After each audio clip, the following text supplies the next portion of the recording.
Howdy everyone, and welcome to this video on the next step in chapter 10, linear regressions. So today we're going to kind of tie it all together.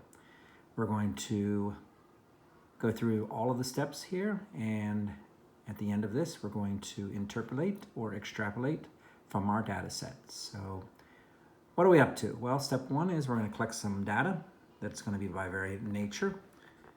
We're going to use a scatter plot to look for a relationship. Actually, we're not going to do that. Instead, we're going to compute a Pearson correlation coefficient and look at it to see how strong a linear relationship exists. We're going to test that correlation coefficient for significance. If it is significant, we're going to write an equation for a regression line, a line of best fit. And finally, we're going to use that equation to make predictions, whether it's to interpolate or to extrapolate from the data. So here we go. The problem that we're going to look at, I'm going to be a little bit egotistical here, and I'm going to look at my volleyball program. So, collection of data. What you see here is a collection of data for the years that I have been the head coach at Berlin Brothers Valley. And the paired data with it is the number of wins for each of those teams. And the question that is posed here is this a linear situation? Can I write a linear equation for it? And can I use that to make predictions based upon the data that I have collected? And will those predictions be at all accurate? So as you look at that data set, I hope you notice that the year 2014 is missing. We're going to actually make a prediction for the year 2014 if this data is significant. And then we're also going to extrapolate out, and we're going to look at the possibility for 2020.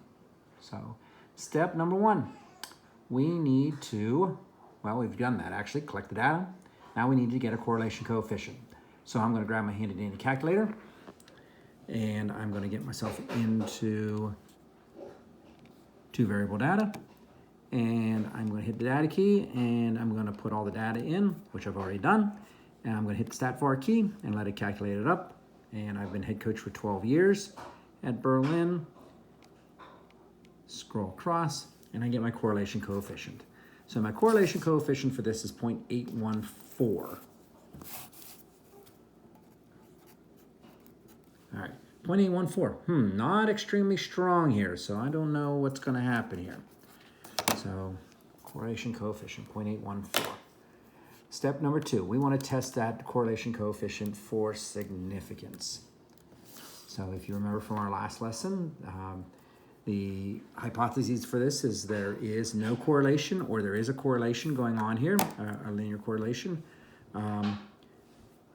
So I need to get a critical value. If you remember, my n was 12, so my degrees of freedom is going to be n minus 2, which means that it's 10 degrees of freedom. I need to go back over to my green table.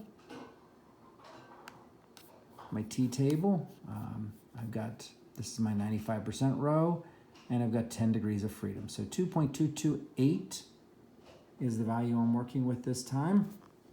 So my critical value for this problem is 2.228.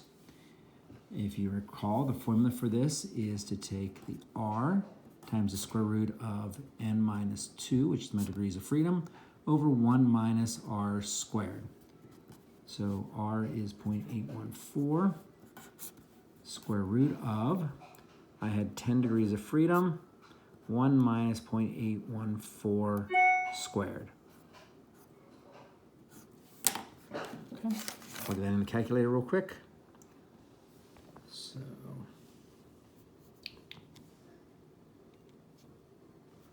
R times the square root of 10 divided by 1 minus 0.814 squared, 4.43. Okay, good news. 4.43 falls outside our interval. negative 2.228, positive 2.228, and 4.43 is out here. So good news. Relationship exists. All right, so back over to my problem. So does a relationship exist? Yes, it does. My CV equaled 2.228.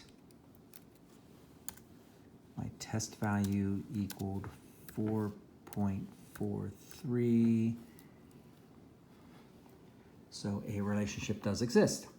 Because a relationship does exist, I can now use a linear relationship to approximate, or I can use a line of best fit to approximate the linear relationship here. So back to my calculator.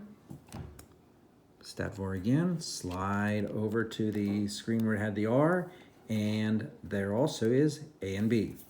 So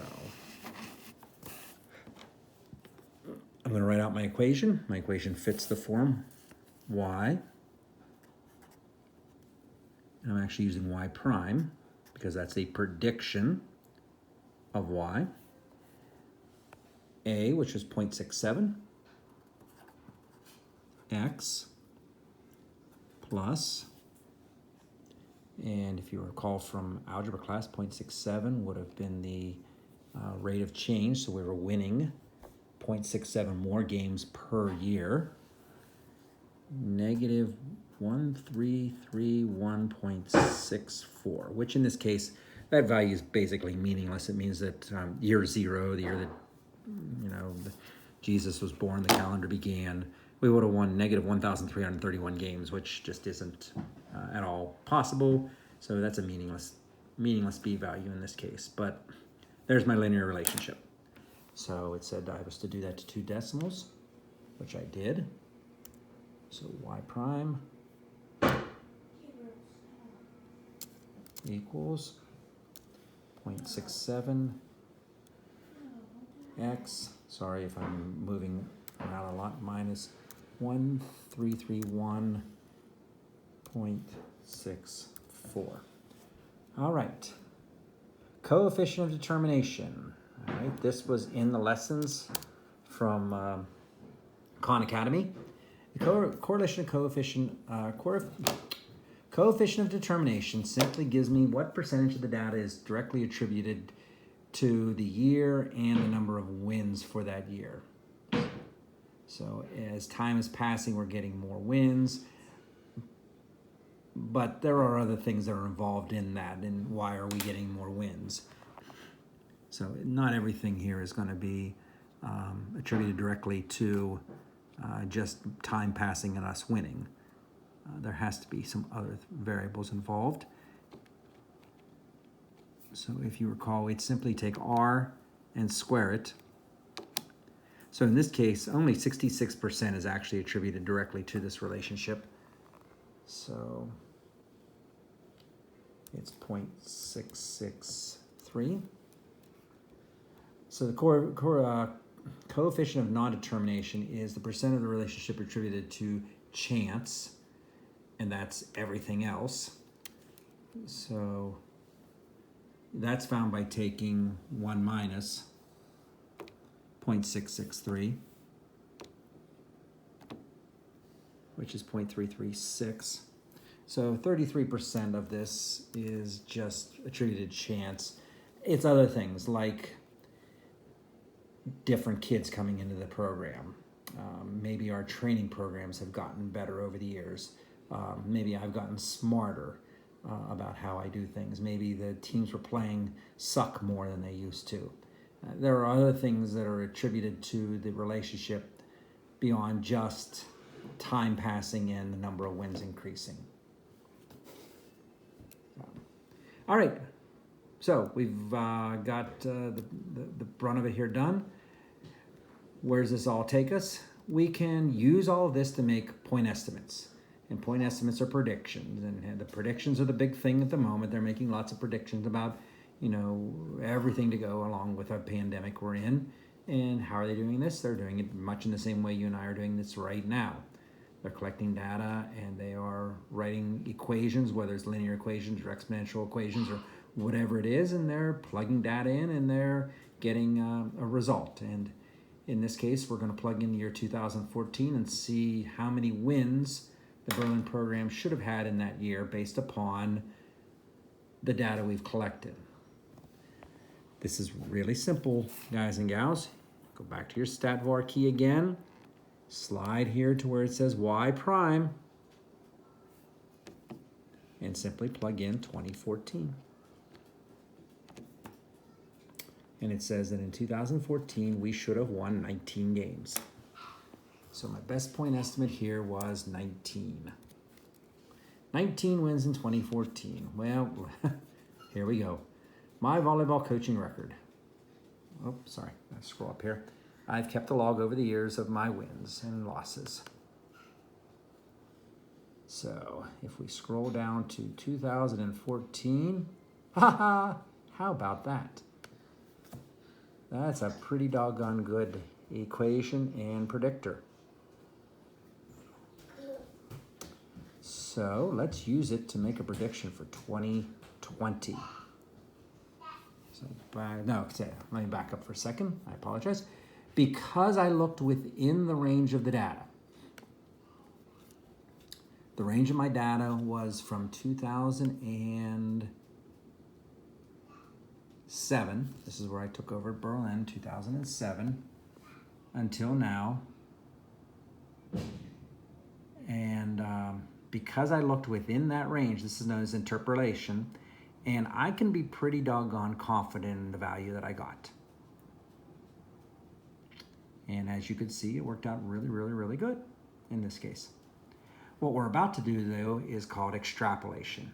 And we're going to look beyond the data. And you got to be really careful when you look beyond the data because there are a lot of things that can go on here. For instance, in the case we're talking about right now, we're only allowed 22 regular season games. It takes us a possibility of getting a Westpac championship game and 3 games to get through District 5. So that gets us to 26.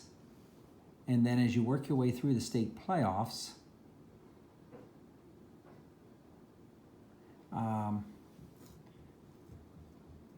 you'd have the round of 16, 8, 4, and 2. So there's 4 playoff games there.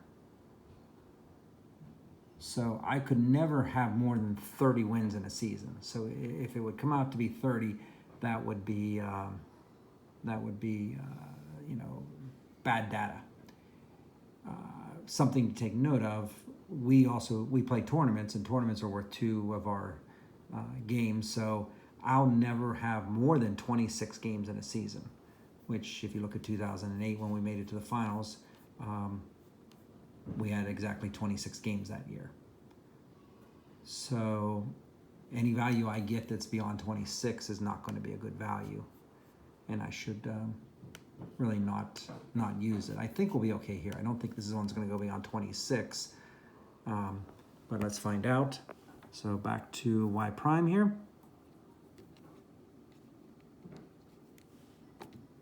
And plug in 2020. And it says that next year, if things go well, we should win 23 games. Okay, and just to show you what I mean by that previously, I am on course right now to retire in about 8 or 9 years. So if I would go out to 2028, if I would keep my sanity that long and coach to that point, it's making the prediction that I'm going to win 28 games, but that is statistically not a possibility because we don't play 28 games. So when you start to extrapolate, you got to be real careful about how you interpret the data. Looking way beyond the data becomes problematic at times. So the final piece of the puzzle here was I have 23. 23 is my best point estimate for next year. I think that's a little bit of a stretch for us. That would basically put us on par with this season. But hey, who knows? Sky's the limit. We've we've seen success. So that is the full process that you should be going through. I'm going to send up 4 problems to Google Classroom. What I'm going to ask you to do is go through and calculate all of the values, just as I have done so on this particular problem. I will also post this problem completed so that you have it to reference how you should be completing those problem situations. And that'll be everything for us for this week. Next week, we're going to look at prediction intervals to go with this. And that will take up a little bit of the week, and then we're going to move on to chapter 11. So take care. Hope everybody's doing well. Be safe. Gabriel, come here. Come here. Come here. Come here.